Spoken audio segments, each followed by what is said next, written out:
Mike Perlek here to entertain you after working a 12-hour shift while the car's warming up so I can go home. And with the help of Al Green and Annie Lennox.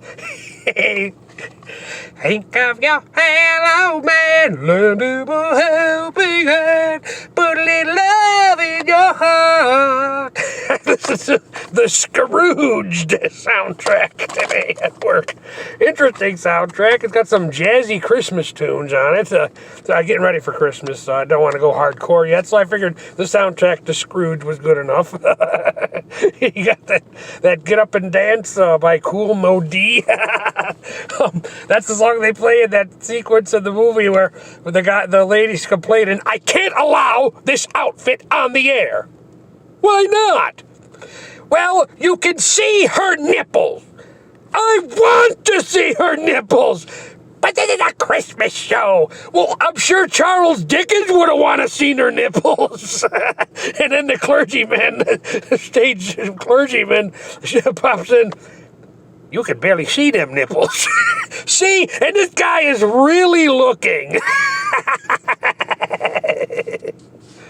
Another highlight on the album is Buster Poindexter singing Brown-Eyed Girl, which, if you think about it, really isn't that much of a stretch. Brown-Eyed Girl.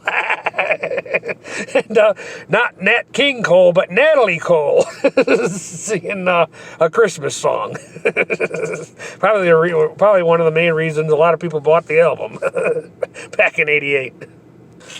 So during my 12-hour work shift today, I was thinking about different chants, political chants throughout history, and one came up that my dad used to always say, down with Carter, down with Shaw, down with Carter, down with Shaw, down with Carter, down with Shaw, which is reference to the Shah of Iran and the president at the time, Jimmy Carter.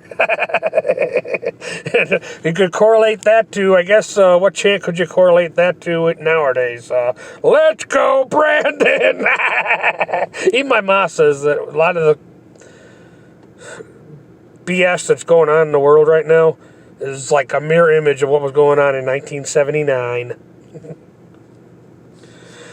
But to my father's annoyance, though, when he would say that, down with Carter, down with Shaw, I would say, because when you're a child, it's amazing the lengths that you will go to as a child to just enjoy life, despite the day in and day out BS. I would say, down with Cha-Cha, down with Jaw. And my father's annoyance, where he would just go, Mike, stop saying down with your aunt. Down with Cha-Cha, down with Jaw. But one of the things that about my own personal upbringing in regards to my male feminist father is he would always make me at least, I think my sisters too, feel like we had to worship the ground he walked on. He would bring up stuff like, remember that bike I bought for you when you were 3? Yeah, I did that for you. If we were, he had a picture of it, picked me on it, as a child, an infant riding around it. I bought that for you. It's like, okay, what the hell? Apparently it wasn't out of love. It's because you wanted something, I guess. Another thing he would always bring up when I was a child is the time that I almost fell off the countertop and banged my head.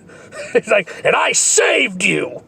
And all throughout my childhood. Then he'd bring up things that happened to him when he was a kid. That glass went right through my arm. If it had hit the nerve, you wouldn't be here.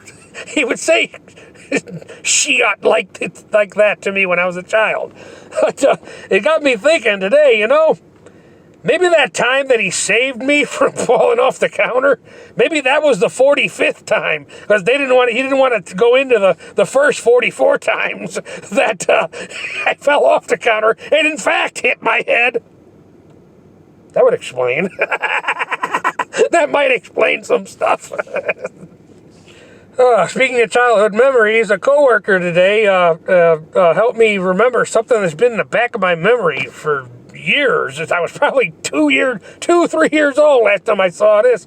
But there was a cartoon short I recalled on the Bozo the Clown show when I was a child. A cartoon short that featured a cartoon shark who had a catfish for a friend. And nobody could ever tell me what the hell that... Finally, today, somebody said, yeah, you're talking about a thing called Jabberjaw.